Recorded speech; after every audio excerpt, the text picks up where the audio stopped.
The morning sun cast long shadows across the dusty compound in Afghanistan when Dr. Sarah Chen received the emergency call that would change everything. She was finishing her coffee in the makeshift medical tent when Lieutenant Commander Jake Morrison burst through the canvas flap, his face grim with urgency.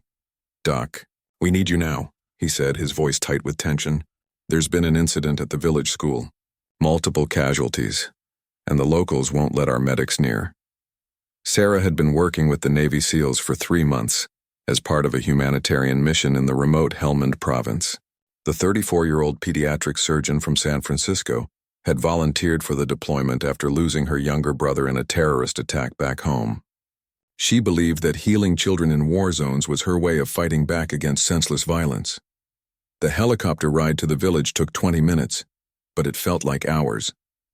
Through the aircraft's window, Sarah watched the barren landscape roll by, dotted with mud brick houses and ancient irrigation channels. The pilot's voice crackled through her headset, warning of possible hostile activity in the area. When they landed on the outskirts of Kalainau, a small farming community, Sarah immediately understood why the situation was so delicate.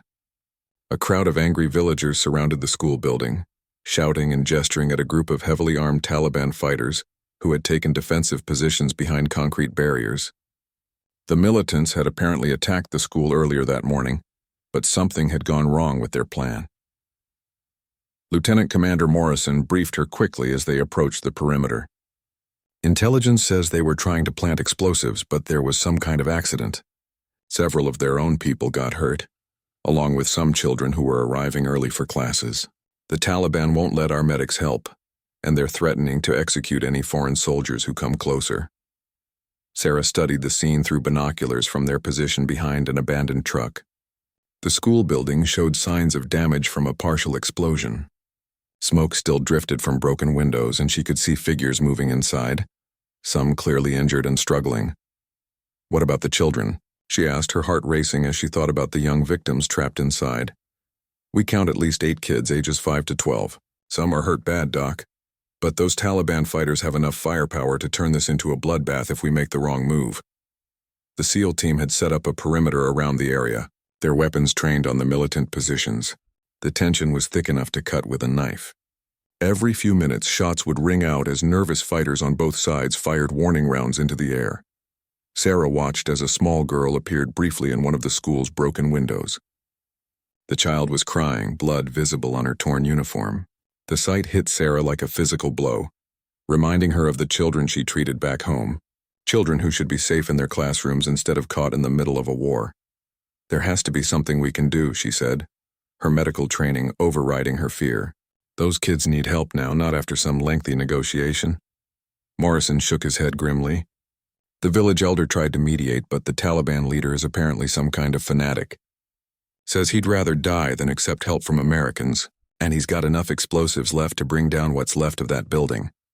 As if to emphasize the point, a massive explosion echoed from somewhere inside the school. More screams followed, and Sarah saw additional figures collapse in the windows. Time was running out for the wounded children and adults trapped inside. The standoff had been going on for 2 hours when Sarah made a decision that would either save lives or cost her everything. She began removing her bulletproof vest, much to the horror of the SEAL team around her. "Doc, what are you doing?" Morrison demanded, grabbing her arm. Sarah looked at him with a determination that surprised even herself. "I'm going in there. Not as an American, not as a soldier, but as a doctor. Those children are dying while we stand here arguing. It's suicide. Sarah, they'll kill you before you get halfway across that courtyard." But Sarah was already reaching into her medical bag, pulling out supplies and stuffing them into a smaller pack that she could carry easily. Her hands moved with practiced efficiency, selecting the items that would be most crucial for treating trauma injuries in the field. "Maybe," she said quietly, "but I didn't come halfway around the world to watch children die because adults couldn't stop fighting long enough to let a doctor do her job." The other team members tried to talk her out of it, but Sarah's mind was made up. She had seen too much suffering, lost too much already. If there was even a chance she could save those kids, she had to try. As she prepared for what might be her final walk, Sarah thought about her brother David, who had died in a school shooting when he was just 10 years old.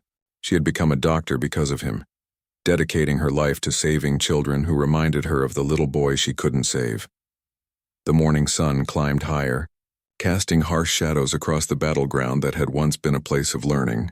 In a few moments, Dr. Sarah Chen would step out from behind her cover and walk directly into the crossfire, armed with nothing but medical supplies and the desperate hope that even in war, some things remain sacred. The SEALs checked their weapons one final time, knowing they might have to watch helplessly as the woman they were supposed to protect walked straight into enemy fire. None of them had ever seen anything quite like what was about to happen. Sarah took a deep breath and stepped out from behind the abandoned truck. The moment her feet touched the open ground, every weapon in the area swiveled toward her. The Taliban fighters shouted warnings in Pashto, while the SEAL team behind her tensed, fingers hovering over triggers, but Sarah kept walking. She moved slowly, deliberately, holding her medical bag high above her head with both hands.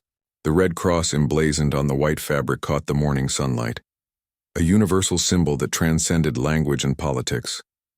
Her heart pounded so hard she was certain everyone could hear it, but she forced herself to maintain a steady pace. "Don't shoot," she called out in the few Pashto words she had learned during her deployment. "I am a doctor. Children are hurt." The Taliban leader, a bearded man in his 40s wearing a black turban, emerged from behind the school's main entrance. He raised his AK-47 and shouted something that Sarah didn't understand, but the hostile tone was unmistakable. Several other militants followed his lead, all pointing their weapons directly at her. Behind her, she could hear Lieutenant Commander Morrison speaking urgently into his radio, probably calling for backup or orders. But Sarah knew that any sudden movement from the American forces would turn this tense standoff into a massacre. She was completely on her own. 50 yards from the school, she stopped. The Taliban leader continued shouting, but Sarah noticed something that gave her hope. Through the broken windows, she could see several of the militants looking uncertain. Some had lowered their weapons slightly, and she caught glimpses of wounded fighters inside the building who were clearly in need of medical attention. Sarah slowly reached into her bag and pulled out a stethoscope, holding it up so everyone could see. Then she pointed to the school building and placed her hand over her heart in a gesture that needed no translation. She was here to heal, not to harm. A young Taliban fighter, barely out of his teens, said something to the leader in rapid Pashto. The older man snapped back angrily, but Sarah noticed a brief moment of hesitation. The wounded boy was probably arguing for letting the doctor through. From inside the building came the unmistakable sound of a child crying. The wailing was weak and intermittent, the kind of cry that meant a little one was running out of strength. Sarah felt her resolve strengthen. She took another step forward. This time the Taliban leader didn't shout. Instead, he studied her carefully, his dark eyes searching her face as if trying to read her intentions. Sarah met his gaze steadily, letting him see the sincerity in her expression. She thought of every child she had ever saved, every parent she had comforted, every moment that had led her to this dusty courtyard in Afghanistan. Behind the militant leader, an older village man appeared. Sarah recognized him as the local imam she had met briefly during a previous medical mission to the area. He spoke quietly to the Taliban commander, gesturing toward Sarah and then toward the school. His words seemed to carry weight, and several of the younger fighters lowered their weapons completely. The breakthrough came from an unexpected source. A little girl, no more than 6 years old, appeared in one of the broken windows. She was covered in dust and blood, her school uniform torn and dirty. When she saw Sarah standing in the courtyard, she cried out in a voice that cut through all the political and military tension like a knife through paper. "Help me," the child said in English, words she had probably learned in the very classroom where she now lay injured. "Please help me." The effect was immediate and profound. Several of the Taliban fighters visibly flinched, and even their hardened leader seemed momentarily shaken. These men might be willing to die for their cause, but the sight of an injured child begging for help touched something deeper than ideology. Sarah seized the moment. She took several more steps forward, never breaking eye contact with the Taliban leader. When she was close enough to be heard clearly, she spoke in her limited Pashto, supplemented with simple English words. "I am not soldier," she said clearly. "I am doctor. Children hurt. Let me help." The leader looked back at his men, then at the village imam, then at the broken school building where more cries could be heard. For what felt like an eternity, no one moved. The entire world seemed to hold its breath. Finally, slowly, the Taliban commander lowered his weapon. He said something in Pashto to his fighters, and one by one they followed his lead. The young fighter who had spoken up earlier actually stepped aside and gestured toward the school entrance. Behind her, Sarah heard the collective exhale of the SEAL team. But she knew this was just the beginning. Getting permission to enter was one thing. Actually treating wounded people under the watchful eyes of armed militants was something else entirely. As she approached the school entrance, the Taliban leader held up his hand, stopping her. He spoke rapidly to the imam, who translated into broken English. "He says you can help," the imam explained. "But no tricks, no radio. You go in alone, you help hurt people, you come out. His men watch everything." Sarah nodded her understanding. "Tell him I only want to save lives. The children and anyone else who needs help." The imam conveyed her words, and after another tense moment, the Taliban leader stepped aside. As Sarah walked through the entrance of the damaged school, she could feel dozens of eyes watching her every move. She was now completely cut off from her own people, surrounded by enemy fighters, about to treat wounded militants alongside innocent children. But as she heard the cries of pain from inside the building, all of that faded away. She was a doctor, and there were people who needed her help. Nothing else mattered. The inside of the school was worse than Sarah had imagined. Broken glass covered the floor, desks were overturned, and the acrid smell of explosives hung in the air. In one corner, several children huddled together, some clearly injured, others too frightened to move. Across the room, 3 Taliban fighters lay wounded, one unconscious and bleeding heavily from a head injury. Sarah quickly assessed the situation with the practiced eye of a trauma surgeon. The most critically injured was a boy of about 8 who had shrapnel wounds in his chest and was struggling to breathe. Near him, a Taliban fighter who couldn't have been more than 19 was holding a makeshift bandage against a severe leg wound that was soaking through with blood. Without hesitation, Sarah moved toward the injured boy. She knelt beside him and immediately began checking his vital signs while speaking softly in English and the few Pashto words she knew. The child's breathing was labored, and she could see that one of his lungs might have been punctured by debris. "It's going to be okay," she whispered, reaching into her medical bag for emergency supplies. "I'm here to help you."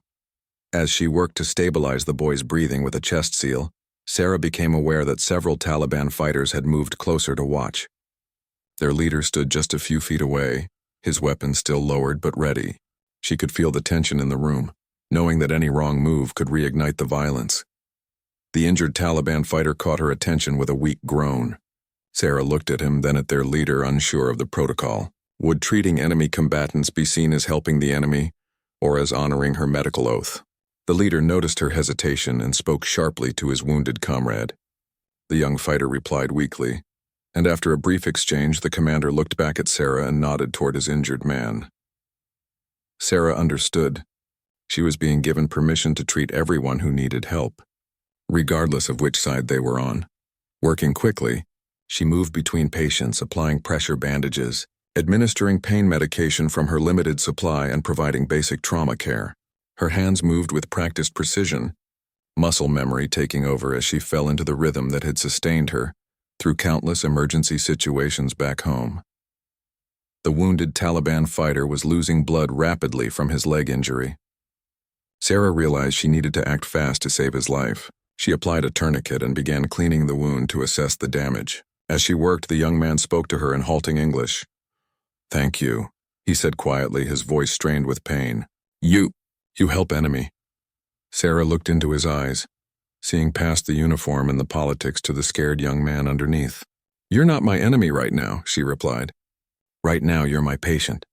Her words seemed to have an effect not just on the wounded fighter but on the others watching. She noticed that some of the tension had left the room, replaced by something she hadn't expected: respect. While treating a little girl's arm fracture, Sarah became aware of activity outside. Through the broken windows, she could see that more villagers had arrived. Women in traditional dress stood at the perimeter, calling out names of their children and trying to get information about what was happening inside the school. The Taliban leader was growing restless. He spoke to the imam, who had remained in the building to help translate, and Sarah caught enough of the conversation to understand that they were discussing how much longer this could continue. The militants were nervous about being trapped in one location for too long, and they probably had other plans that were being disrupted by this medical emergency. Sarah knew she was running out of time. She still had several patients who needed more extensive treatment than she could provide in this makeshift field hospital. The boy with the chest injury in particular needed to get to a proper medical facility soon or he might not survive. Working faster, she managed to stabilize most of the wounded. The Taliban fighters she had treated were in much better condition, and even seemed grateful for her help. The children were scared but no longer in immediate danger, though several would need additional surgery once they could be evacuated. As she finished bandaging the last patient, Sarah made a difficult decision. She turned to the Taliban leader and spoke through the imam. "The boy with the chest wound needs surgery," she explained. "I've done what I can here, but he needs a hospital. He could die without proper treatment." The leader's expression hardened. He clearly understood the implication. Allowing the child to be evacuated would mean involving the American forces outside, which could complicate his group's escape from the area. But before he could respond, something unexpected happened. Several of the children Sarah had treated stood up and moved closer to her, forming a protective circle around their healer. The little girl who had first called for help in English reached up and took Sarah's hand. The wounded young Taliban fighter Sarah had saved struggled to sit up and spoke rapidly to his commander. Though Sarah couldn't understand all the words, the tone was clear. He was arguing passionately for something, gesturing toward her and then toward the injured children. The room fell silent except for the sound of distant helicopter rotors growing louder. Everyone knew that American backup was approaching, which meant this fragile moment of cooperation was about to end. Decisions had to be made quickly. The Taliban leader looked at Sarah, then at the children gathered around her, then at his own wounded fighters who were alive because of her skill and courage. His weathered face showed the internal struggle between his mission and his humanity. Outside, the helicopters were getting closer. Time was running out, and everyone in that damaged classroom knew that what happened in the next few minutes would determine whether this remarkable situation ended in tragedy or triumph. The sound of approaching helicopters grew louder, and Sarah could see the panic beginning to spread among the Taliban fighters. Their leader barked orders in Pashto, and his men began gathering their equipment, preparing to flee. The fragile medical sanctuary that had existed for the past hour was about to collapse. Sarah made a desperate decision.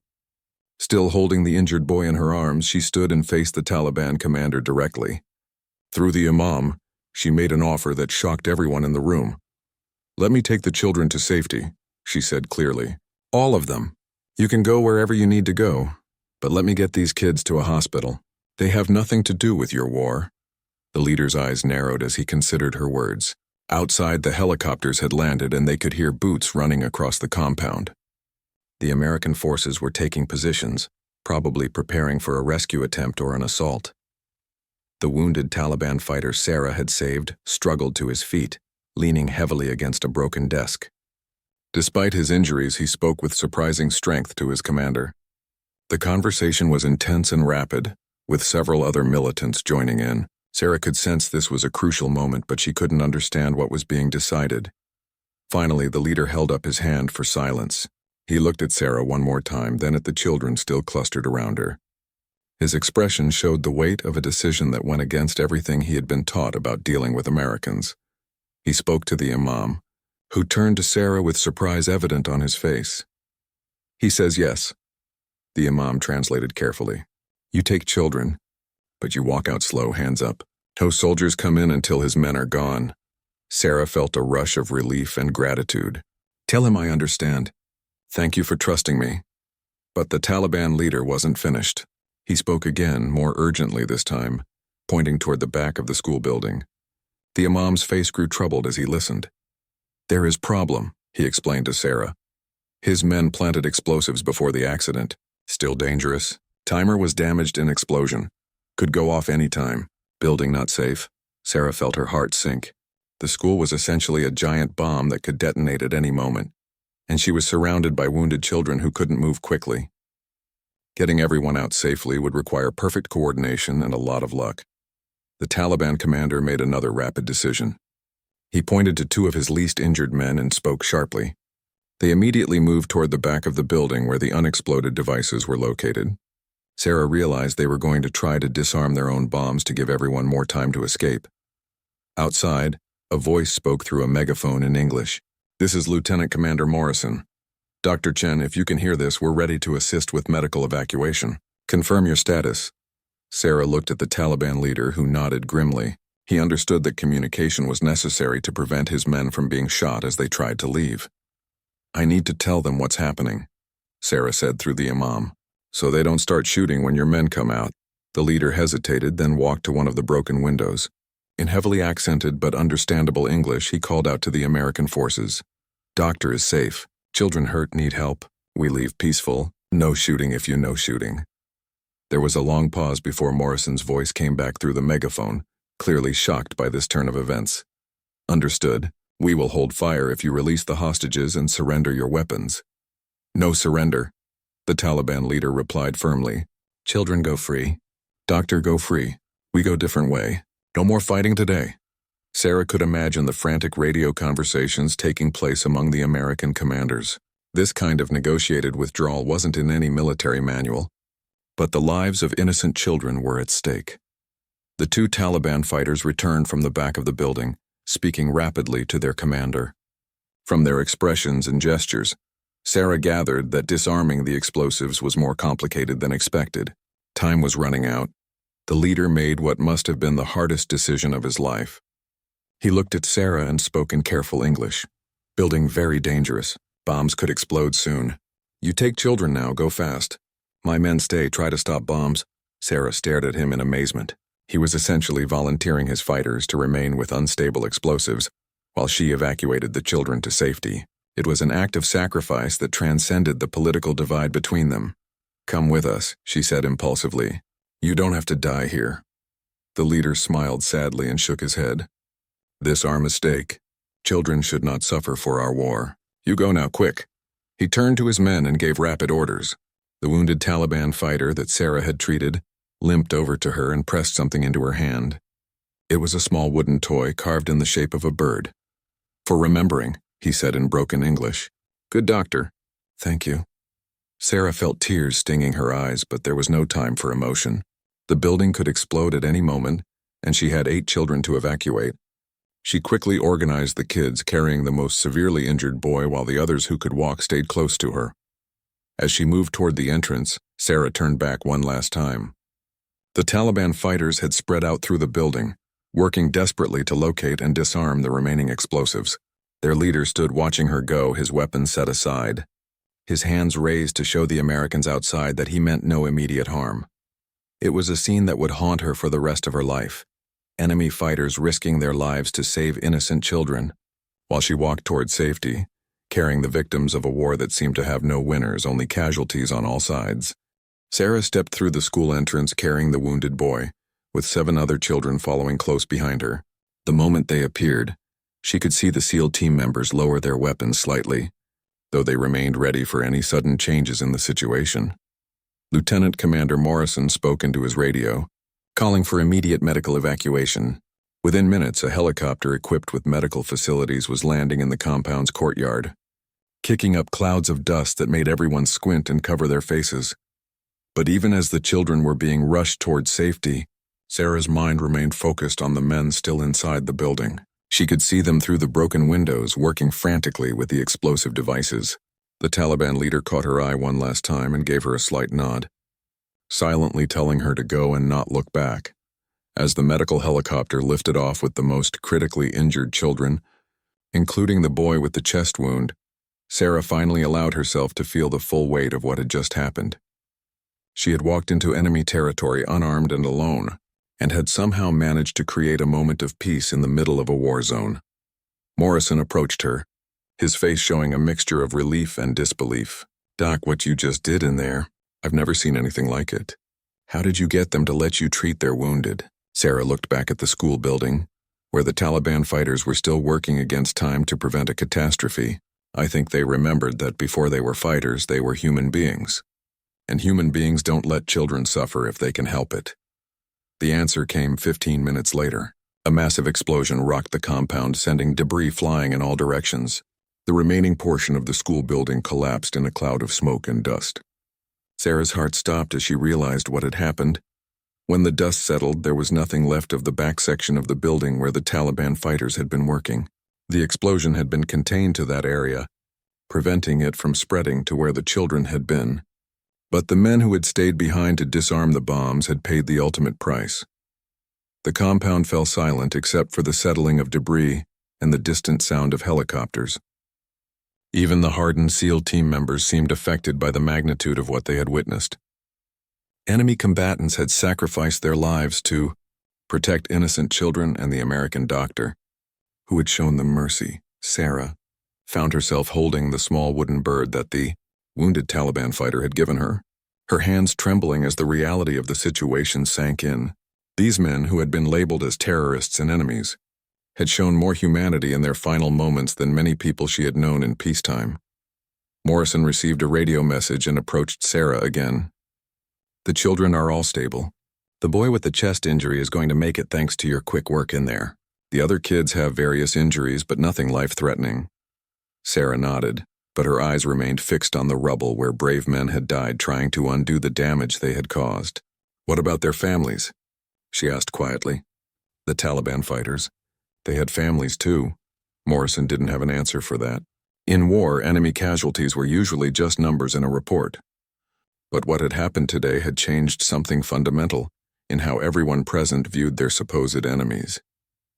Over the following hours, Sarah learned more about the Taliban leader who had made the decision to trust her. Through intelligence gathered from the village imam and other locals, they discovered that his name was Ahmad Shah, and he had been a teacher before the war. He had joined the Taliban after his own school was destroyed in an airstrike that killed several of his students. The wounded fighter who had given her the wooden bird was named Karim, barely 20 years old, who had been studying to become an engineer before the conflict consumed his village. The others who had died in the explosion were young men with similar stories, driven to violence by circumstances but still capable of recognizing innocence when they saw it. Sarah spent the rest of the day treating the children who had been evacuated from the school. As she worked, word of what had happened spread throughout the base and beyond. The story of the American doctor who had walked into enemy fire and the Taliban fighters who had died protecting her patients became legend among both military personnel and local civilians. But Sarah felt no sense of triumph. Instead, she was haunted by the complexity of a conflict where good people on both sides were dying for reasons that seemed increasingly senseless. The wooden bird remained in her pocket, a reminder that humanity could exist even in the darkest circumstances. That evening, she sat in her tent writing a letter to her parents, trying to explain what she had experienced. How do you tell people back home that the enemy had shown her more trust and respect than some of her own colleagues? How do you explain that war isn't about good versus evil, but about broken systems that turn decent people into enemies? As she wrote, Sarah realized that Ahmad Shah and his men had given her something precious, proof that even in the middle of a war, people could choose compassion over conflict.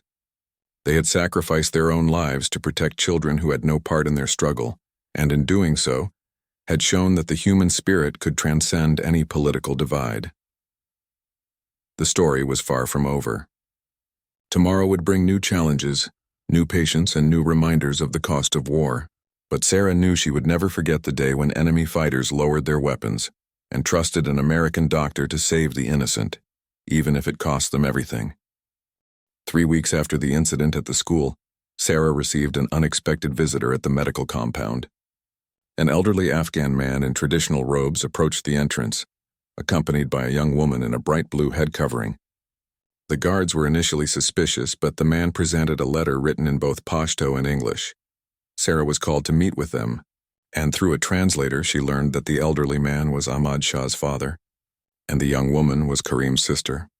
They had traveled for 2 days to reach the American base, carrying with them a message that would change Sarah's understanding of everything that had happened. "My son spoke of you before he died," the old man said through the translator, his weathered hands trembling slightly. "The village children who escaped told us what you did, how you walked into danger to help our wounded, even when they were your enemies."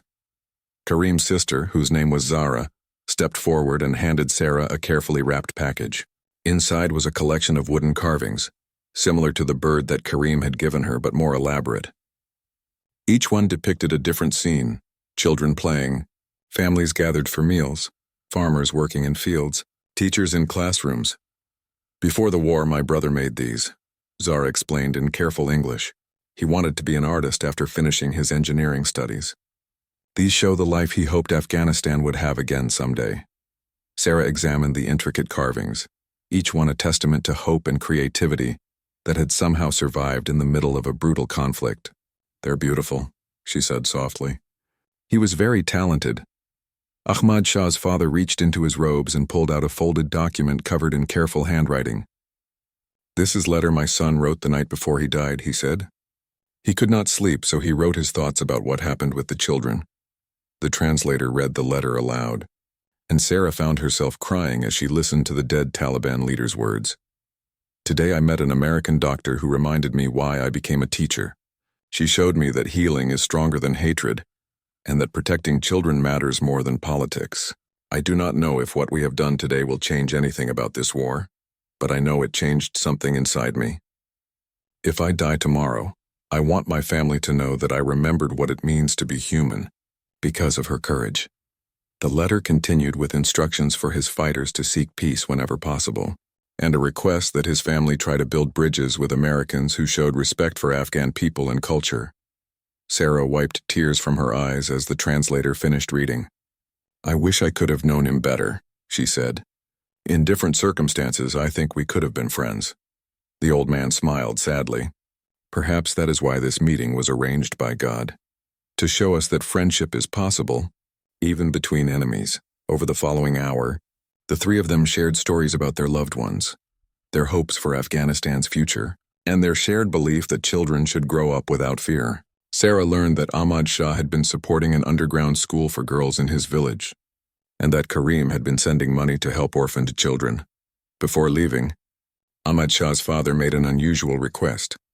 "The village wants to rebuild the school," he said, "but this time we want to build it as a place where all children can learn together, without fear of bombs or bullets. Would you help us plan a safe place for learning?" Sarah was stunned by the proposal. Working with the families of Taliban fighters to build a school would be unprecedented, and probably against military regulations. But she thought about the children she had treated, and the men who had died protecting them, and knew she had to try.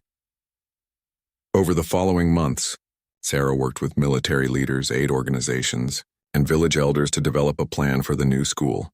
The project became a symbol of what was possible when people focused on their shared humanity, rather than their differences. The wooden bird that Karim had given her became the inspiration for the school's symbol, a dove carrying an olive branch and a book, representing peace through education. The new building was designed with safety features that would protect children in case of future conflicts, and it included a medical clinic where Sarah could provide ongoing care to the community. The school opening ceremony was attended by American military personnel, Afghan government officials, village leaders, and dozens of children eager to begin their education in a safe environment. Sarah spoke at the ceremony, holding up the wooden dove that had started it all. "This small carving represents something very important," she told the crowd through a translator. "It reminds us that even in the darkest times, people can choose to protect and nurture life instead of destroying it. The men who died at the old school made that choice, and today we honor their memory by giving children a place where they can learn and grow in peace." As the children filed into their new classrooms, Sarah noticed that several of them were carrying small wooden toys, similar to the ones Karim had carved. Local craftsmen had begun making them as a way to remember the young man who had dreamed of a better future for his country. Sarah's deployment in Afghanistan ended 6 months later, but she returned every year to visit the school and provide medical training to local healthcare workers. The wooden bird never left her pocket, a daily reminder that courage, compassion, and the simple act of treating someone as a human being could create ripples of change that lasted far beyond any single moment of crisis. Years later, when people asked her about the day she walked into enemy fire, Sarah would always end her story the same way. "I learned that there are no enemies in an operating room, only patients who need help. Sometimes the most powerful weapon you can carry is a willingness to see the humanity in everyone you meet." The school continued to operate successfully, becoming a model for peace-building efforts throughout the region. And every year on the anniversary of the explosion, the community gathered to remember Ahmad Shah, Karim, and the others who had chosen to protect innocent life in their final moments, proving that even in war, love could triumph over hatred.